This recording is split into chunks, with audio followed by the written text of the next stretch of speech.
Okay, so as you can see, we're up against Nasus top. We've taken Ignite, as is pretty fun in top lane in general, especially when you're about to make Nasus day. So an invade starts going on here. We swoop around. We get that first Dark Harvest stack on the enemy Rengar there, who goes a bit too far. And then I screw up because I tried to save my Ignite, and as a result, Jin's able to heal and get away from me. But that's okay, because now we have Ignite and a longsword for Nasus. This longsword doesn't actually go into anything, I just really wanted to have some extra stats going into lane. Let's get rid of the score display, because it's in the way. Okay, so for anyone new, this is Thresh top, AD Thresh. And I like to build him in 3 ways, or 2 ways really, either on hit, which can be quite tanky, or with a lot of AD and 100% crit that allows him to essentially one-shot. We're doing the latter this time. And with that, we were just able to take level 2 and Ignite and demolish Nasus, because for some reason he thought that was a fight worth fighting. A advantage to playing things like AD Thresh is that people don't understand, well, not everyone is going to understand your capabilities, because most people haven't seen AD Thresh, you know, like trying to win outside of just trolling, so it's hard for them to, you know, have an adequate response or an appropriate response. Especially in, of course, lower elos, but I try not to make a point of that in any of the, you know, this is why Thresh is good kind of videos, because it's, you know, you could say that full AD Zillion is unexpected, that'll get them. It feels like a moot point. Anyway, so with Nasus having more farm, I didn't want to, sorry, more CS, wow, more minions, literally alive minions in his wave. I didn't quite want to engage him, but with the jungler coming in, that allows me to do just that. I only have enough mana for 1 lantern, so we smack him a little bit, and maybe I could have been greedy and chased a little further, but I would almost certainly die, especially now with the replay I see that Rengar was only over there. As said, with Nasus having recall because he's too low, that allows me to just push the wave in, and hopefully he will miss quite a few of these minions instead of being able to stack them. He's gone for Corrupting Potion to deal with the ranged top laner, as he should, and I've gone BF Sword to destroy the melee top laner. I used to think that going attack speed was really good into Nasus, and whilst it is late game when you can shred him down and help peel with Blade of the Ruined King slow and things like that, playing AD early game means that Wither doesn't completely shut you down anymore because you're doing like quick bursts. Let's talk about the runes real quick, because this is one that I have not really used previously, and this is just Electrocute. I did use it previously when I used Thunderlord's Decree all the time. So this just lets you get more burst and access to the Domination Tree. That's what it's called, right? Domination Tree.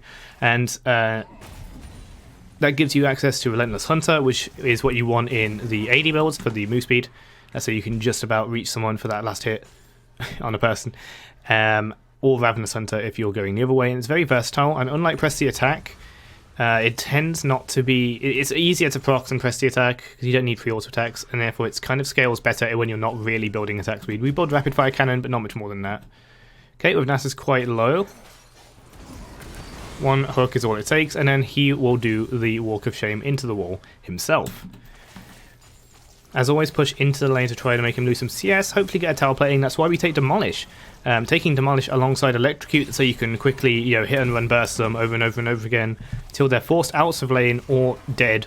That's how you can take platings. This is a very surefire victory for most top laners. Thresh is a bully by nature, at least in, you know, matchups are favourable or neutral. Certainly not in ones where, you know, champions can kick your ass, like, to name some other range top laners who are simply better than Thresh at this kind of thing, like Quinn, Gnar, and just particularly dangerous ones like Darius. Yeah, it can be quite a struggle, and Alawi.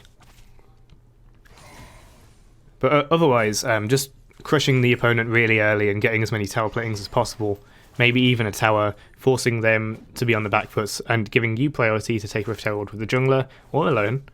That tends to win a lot, and I do this when I want to win on, you know, other top laners as well.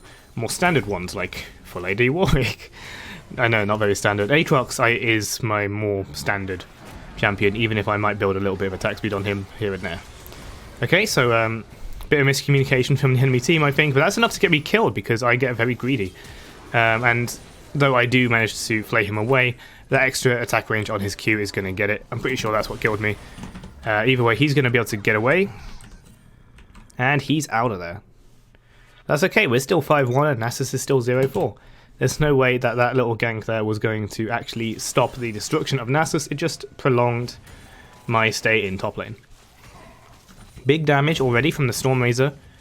Storm Razor being finished is quite a power spike because, yeah, that's a lot of damage. We're going to go in on that and Lantern Shield to soak some of the tower. So this is how you destroy weak melee top laners. Obviously, some melee top laners are going to give you a lot more trouble. Darius, Renekton.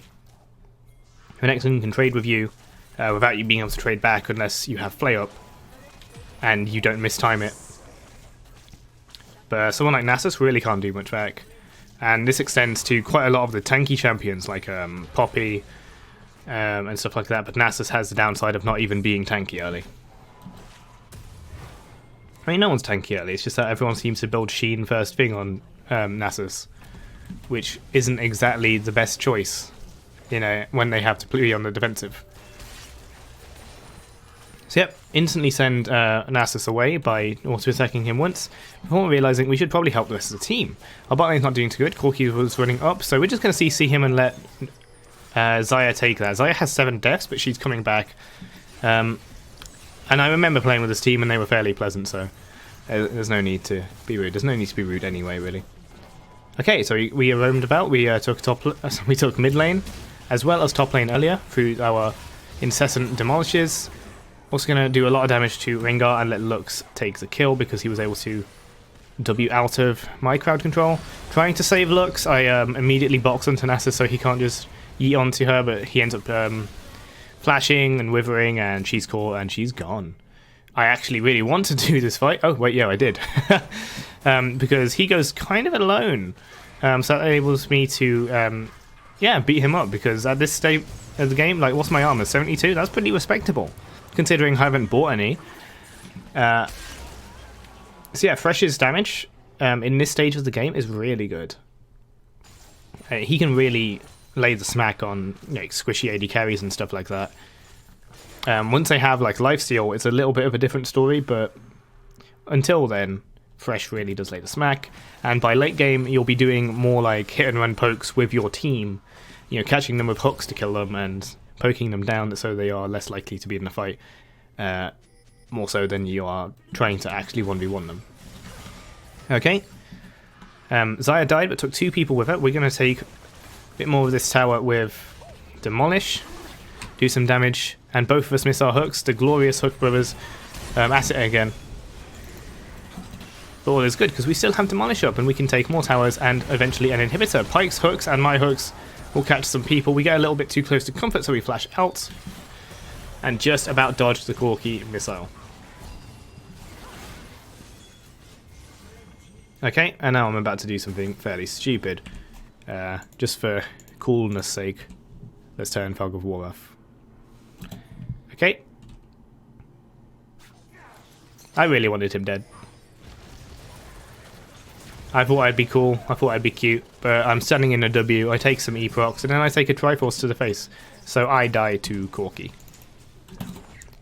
That's okay, we're just having fun. Like I've said, there's going to be some live games, and they are more than likely going to end up being ranked, especially with the new Season 10 just around the corner. So if you, well, as of recording, by the time this comes out, it's probably already Season 10. So if you want to be notified of that, please do hit subscribe, ring the bell, and like this video if you've liked it so far, or at least if you liked it by the end. Jin's going to absolutely trash that Pyke. Now, also like the Pyke as a person. I hate Pyke as a champion, so that was satisfying to see. What wasn't satisfying to see was Jin getting a quadra kill and looking to get the Penta. Initially, he does not quite approach me. I'm not sure if he saw me. I'd like to think he did.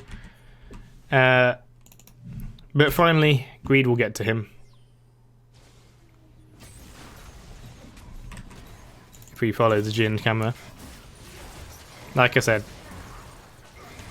he might be fed. He's way more fed than me. Almost double my kills.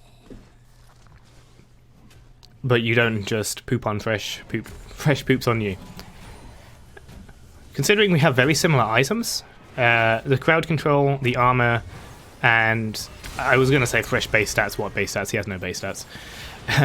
Yeah, this kind of build and the natural defenses you get. In most cases, AD carries until the very late game are no match for you, especially someone like Jhin. But when they have backup and you decide to int like that, yeah, they have plenty of a chance. So we died again. And then we're back. This crit fairly low. That's an easy kill steal, but I don't think I wanted to do it. I just wanted to help Xayah eat her food. With Nasus here, I mean, he's no problem. I don't even need to ult this, but I guess I did. Probably better to take less damage to Nasus before going in on the Rengar. But that's okay. Getting some vision on Baron. Checking out the mid lane. Pushing up the mid lane. Jhin getting a bit too close to comfort there. And bam. Like the assassin support he is. Out of the shadows he comes, and goodbye goes Jhin. Still getting a bit of damage. Even on the very tanky Nasus, he's got quite a lot of resistance to. That's, you know, it's still good, like 25% of his health. But of course, having 100% crit leads to fairly decent auto-attack DPS as well. Certainly not as impressive as just big auto-attack one-shots. But if there's anything to keep track of with this build, particularly in lane phase, it's about the Energize. You gotta get used to attacking the enemy champion when your Energize is up, especially once you've got Storm Razor, because it's a big power spike, especially once you get Rapid Fire Cannon for the exact same reason. But yep, this game is basically over, so be sure to like it if you did like it. We're just going to get a little kill on Nasus and anyone else who comes a bit too close, before eventually the Nexus will go down. If you like this video, be sure to give it a like. And if you're looking forward to more off-meta content, guides and things like that, then please do subscribe to the channel and ring the bell so you know when these kind of things come out. Well, thank you very much for watching. I promise there will be live games, maybe even live streams, who knows, in the future. But until then, I'll see you next time.